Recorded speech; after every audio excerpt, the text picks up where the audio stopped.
Thyroid ఇంకా PCOD, diabetes ఇలాంటి problems ఉన్న వాళ్ళందరూ ఐవీఎఫ్ ట్రీట్మెంట్ ముందు ఏమైనా ప్రికాషన్స్ తీసుకోవాలంటారా?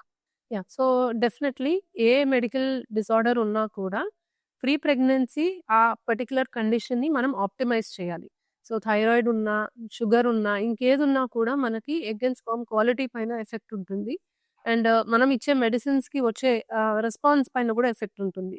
సో, అది part of pre pregnancy planning. It's not only for IVF అండి. ఎప్పుడైనా కూడా even any couple planning naturally కూడా ప్రీ ప్రెగ్నెన్సీ మనం వాళ్ళకి ఏదన్నా మెడికల్ డిసార్డర్ ఉంటే ఆ హెల్త్ కండిషన్‌ని ఆప్టిమైజ్ చేయడం చాలా ఇంపార్టెంట్.